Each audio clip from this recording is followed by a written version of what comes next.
everyone, it's Emma from Bee Haven Bodycare, and today I am going to make an Aurora Borealis inspired soap.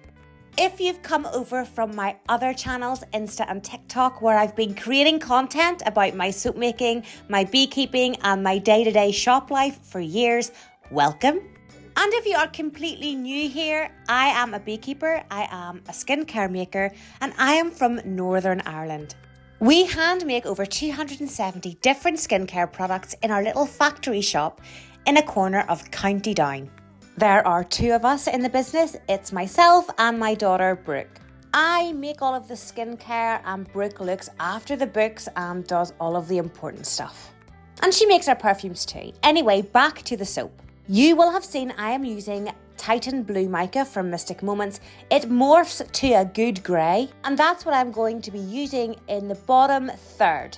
I do not like scraping soap, okay? But it is a necessary evil, and I'm going to put my big girl pants on, and I'm going to do it today because I want to scrape a hillside scene. The mould I am using today is my Nara slab mould from Custom Craft Tools. Check out their website. And the scraper that I'm going to use to create the hillside scene, I have made myself from like election posters. I didn't steal it, it was given to me. I asked the local councillor if I could have 30 because I can use them for my beehives as well. Anyway, so now that this bottom layer has set up a bit, I'm going to use my handmade scraper, and I really made a pig's ear of it in that corner. I almost chickened out and thought I am not going to scrape the bottom of this soap, but like I said, big girl pants on, continue. The fragrance oil I am using is Black Plum and Rhubarb from Candle Shack. I tested lots of different fragrances a few months ago from a few different companies, and Candle Shacks are really good if you're in the UK. But you must test your fragrance oils before you buy them and use them because it can be a disaster if you don't. I have learned the hard way many times. So the scrapey bits that I scraped out, I put into a piping bag to make more of a rounded top to some of the hillside. But anyway, yeah, Black Plum and Rhubarb behaves really well. It sets up at a nice speed. So after I finished the hillside scraped layer, then I moved on to the top 2/3, which is going to be the Aurora Borealis. Who thought up that name? Can we just talk about this for a second? Who came up with Aurora Borealis? Huh? Anyway, so for the Aurora Borealis, I am going to use neons. I love neons. Neons are a piece of me. And because I know that the fragrance oil is trustworthy, I have added it into the batter before I blended it, just after the lye. And I've also created a lot of little bubbles, so I'm just spending a little bit of time massaging them out. This is the neon green from Mica Mama, and I'm going to use neon purple as well. And I'm also going to use charcoal for the sky too, because I want it to be like a nighttime scene with the Aurora Borealis coming through. See, I can say it. So this is the charcoal going in, and see, to be honest with you, I pre-disperse it, but it's taken me such a long time to learn how much you need. I think you always have to put more than you think you need in for it to be actual black. Some eco glitter, it's a very fine eco glitter to have like mini little stars in the sky. You'll see them later, a little goes a long way. So I'm doing an in the pot swirl. It is getting a little bit muddy, but I don't mind it.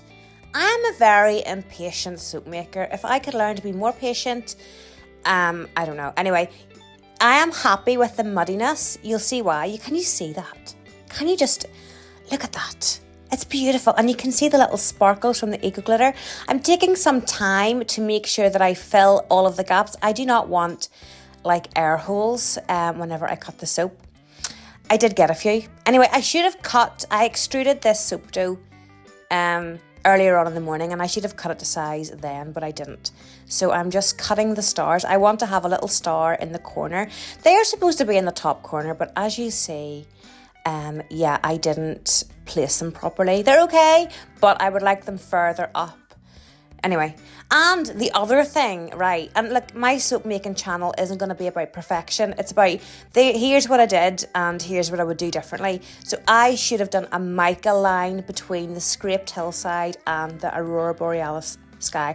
I should have put some mica in a sieve, probably silver, and sprinkled it over the hillside before I poured the soap batter, because there isn't enough distinction between the hillside and the sky, in my opinion.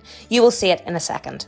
Anyway, so that is that. I've done the in the pot swirl, and I'm coming to the end of my batter, and I'm going to do like comets on top with mica drizzle in gold and in silver.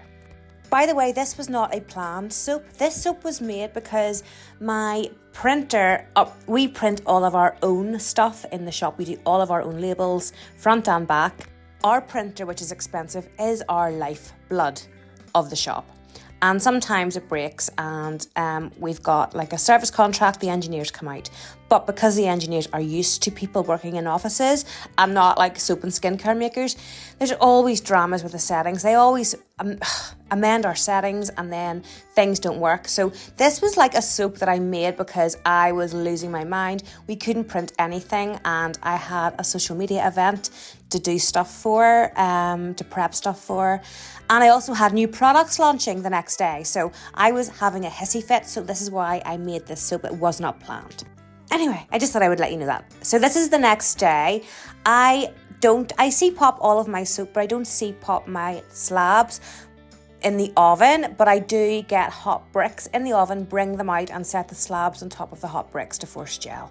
That works really well. My oven that we have in our little factory shop is only a small one. It does not fit slabs, but it does fit bricks. So that's all you need. Anyway, so I'm using my Caterpillar, also from Custom Craft Tools, to slice up the slab into loaves or logs or whatever you want to call them.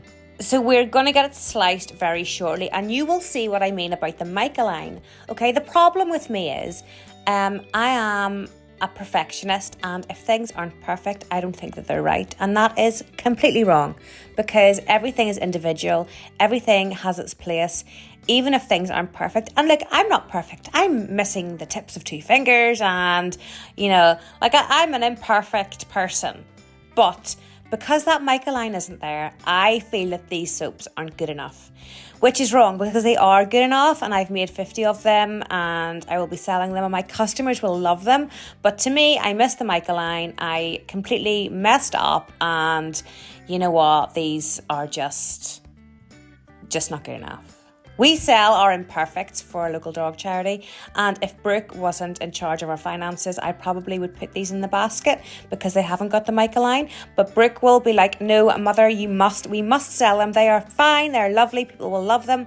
If you want to know whenever these are released, please go onto my website, beehavenbodycare.co.uk, and pop your email address in for notifications, or follow me on one of my social media channels, Miss Behaven123 on Instagram or TikTok or Facebook. I am not one of these people that will save this video for a month to drop.